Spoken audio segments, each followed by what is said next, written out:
Esta nueva mayoría, digámoslo de alguna manera, nueva que permitió la elección de César Litardo como presidente de la Asamblea Nacional, ha afrontado algunas dificultades en el ámbito de la fiscalización y en el ámbito administrativo operativo, en la designación de comisiones. Ayer fueron zanjadas estas diferencias, pero al parecer la mayoría no está cohesionada, puede en cualquier momento resquebrajarse. Está conmigo Héctor Yepes, asambleísta del movimiento Creando Oportunidades, quien fue designado como presidente de la Comisión Legislativa de Gobiernos Autónomos, tal como estaba previsto inicialmente en el acuerdo. Eso no sucedió en el caso de la Comisión de Educación, que Janine Cruz tuvo que desistir y fue elegida vicepresidenta de esa instancia legislativa. Héctor, bienvenido, buenos días. ¿Cómo entender esta conformación de una mayoría coyuntural que puede en cualquier momento cambiar, variar, mayoría móvil? Bienvenido. ¿Qué tal, Wilson? Muy buenos días a todos los ecuatorianos que nos sintonizan. Yo creo que hay que entender estas cosas como parte normal de la democracia. Miren España, hubo elecciones hace ya algunas semanas y todavía en el Parlamento están viendo cómo armar un gobierno, y lo propio en ayuntamientos. Cuando un partido no tiene mayoría solito, hay que dialogar, y dentro de los diálogos, lamentablemente, a veces hay sus tropiezos. Yo creo que la Asamblea le debe una disculpa al país por haber tenido casi más de un mes sin 3 comisiones conformadas, siendo eso parte de lo que hay que resolver el día de ayer. Afortunadamente ya se logró un consenso. Nosotros habíamos dicho desde hace más de 2 semanas, desde creo, señores, nosotros cedemos todo, pongan los nombres que quieran, nosotros apoyaremos. Finalmente se resolvió solo hacer un cambio en la Comisión de Educación. Enhorabuena, hay ya las comisiones conformadas y ahorita lo importante es trabajar y recuperar el tiempo perdido.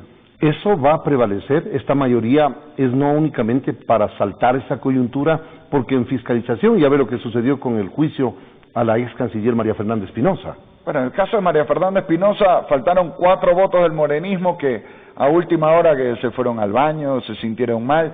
Yo creo que quienes no votaron deben responder, la gran parte de quienes estamos en el acuerdo votamos a favor. Pero ustedes son parte del acuerdo, si no se respeta el acuerdo en materia de fiscalización, ¿de qué estamos hablando? Claro, y ahí hay que tomar cartas en el asunto de analizar acciones. Todavía hay una reconsideración pendiente en ese caso. ¿Se la va a plantear? Yo no me quiero adelantar, si hay los votos se puede plantear. Pero aquí lo importante es mantener el norte del acuerdo. El acuerdo no es por quién va a tal o cual comisión, sí, eso es parte de la administración de la Asamblea, pero lo fundamental es un acuerdo para una reforma laboral que necesitan 5 millones de ecuatorianos que hoy están en la informalidad para conseguir un empleo estable, con seguro social, con estabilidad laboral, un acuerdo para trabajar en prevención y rehabilitación del consumo de drogas.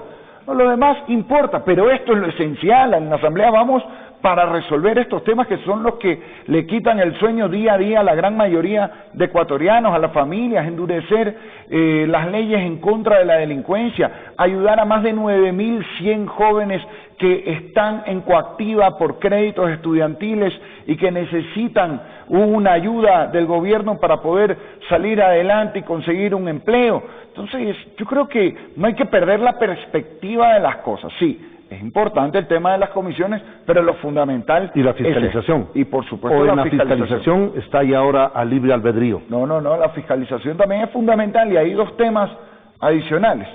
Los casos tanto de Arroz Verde como de INA Papers, que ambos deben ser investigados. Yo no me adelanto a prejuzgar en ninguno de los 2 casos. Lo que sí hay que hacer es investigar para que el pueblo sepa la verdad y se recupere esa plata que hoy falta para tratar adicciones, que falta para crédito estudiantil, que falta para el agro. Ahora, otro tema que deberá desembocar en la Asamblea es el matrimonio civil igualitario. Una decisión que ha agitado el avispero en el país. Hay movilizaciones, hay anuncios de acciones y de una consulta popular. ¿Qué piensa usted como asambleísta sobre el dictamen, sobre este fallo de última instancia de una Corte de alzada como es la Corte Constitucional? Para mí es terrible lo que ha hecho la Corte Constitucional, porque más allá incluso de si uno está en contra o a favor del tema del matrimonio igualitario, Yo creo que una sentencia de una corte no puede contradecir lo que dice claramente la Constitución. El artículo 67 dispone: matrimonio es la unión entre hombre y mujer, y no puede ser que una corte constitucional, que se supone que debe ser el máximo tribunal de defensa de la Constitución, termine siendo quien viola la Constitución. Y otros artículos como el 11.1, 11.2, 11.3, que establecen la igualdad de todos los ecuatorianos, igualdad de derechos. Y por eso ya los propios artículos 67 y 68 ya dicen que las uniones de parejas del mismo sexo tienen los mismos derechos que los matrimonios, salvo el de la adopción, porque ahora también la preocupación va a ser, cuidado, pues, si la Constitución prohíbe la adopción en parejas homosexuales, la Corte, sobre pretexto de interpretar, va a decir todo lo contrario de lo que reza la Constitución. No se puede reformar la Constitución con una sentencia violando ¿Quién debe lo dirimir? Que afirman. Si la Corte es una Corte de alzada, ¿quién debe dirimir? Ese es el Además, problema. no son sujetos a juicio político, son los únicos que no están dispuestos a través de la Constitución a ser sometidos a juicio político. Vamos a ver, yo creo que un camino puede ser una consulta popular para ratificar increíblemente lo que ya votó el pueblo ecuatoriano en la Constitución. Otra vía podría incluso llegar al extremo de una constituyente, porque aquí el problema es el precedente que esto sienta. Estamos hablando de que 5 jueces les importa un bledo lo que aprobó el pueblo ecuatoriano en las urnas, y no se puede por una ideología imponer. Pero usted a es la abogado. gente. Hay una pirámide de... Sí, primero está la Constitución.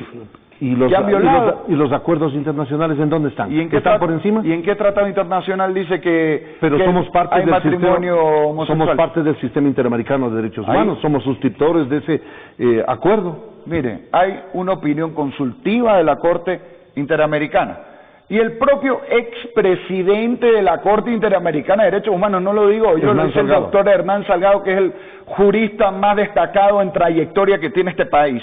Él mismo dice, pero eso en su voto de minoría con claridad eso absoluta. no decide usted.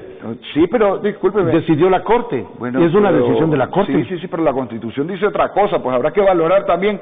Llega esto a la Asamblea, la Corte dice algo, pero el texto clarísimo de la Constitución dice otra cosa, y yo recojo el criterio del doctor Salgado. Si se acepta la opinión consultiva 1724, no se aplicada en puede... Costa Rica, asumido por una Corte constitucional de alzada, ¿qué más hay que hacer? No se puede reformar igual la Constitución a través de aquello, pues. Por eso, esa tarea les corresponde a ustedes como asambleístas. Lo dice el propio doctor Salgado. Uno no puede, sobre pretexto de interpretar la Constitución, concluir exactamente lo contrario. Pero usted no ha escuchado lo que dice. lo que dijo en las últimas horas, que esto es inapelable, que esta decisión, más allá de que él no participó con su voto en ello, ya no hay que discutir. Vamos a ver. ¿Sí escuchó esa parte o no? Sí. Por favor, bueno, entonces. pero ese es el comentario, pero estoy hablando de su razonamiento en la sentencia o en el proyecto, en el informe de minoría que se aprobó en la Corte. Además, aquí hay otro tema grave, ¿eh? La ley dice que cuando se trata de dictámenes interpretativos y finalmente lo que termina haciendo vía consulta la Corte es hacer una interpretación constitucional, se necesitan 7 votos, no 5. Así que aquí hay algunos temas que, insisto, por la euforia ideológica de algunos jueces que, discúlpenme, aquí han usado como papel higiénico la Constitución, han terminado atropellando procedimientos de manera muy grave, y aquí habrá que analizar acciones porque tampoco el pueblo ecuatoriano se va a quedar de brazos cruzados viendo como 5 personas violan la Constitución por imponer una agenda ideológica. En el ámbito legal, ¿hay alguna acción que usted como abogado aconsejaría adoptar? ¿Acudir a la Corte Interamericana? Usted ya sabría la respuesta. Yo solo veo 2 opciones. A la Comisión y a la Corte. Una puede ser el camino de una consulta popular, que estoy seguro que la Corte la va a bloquear con los mismos 5 jueces, que no creo que todos.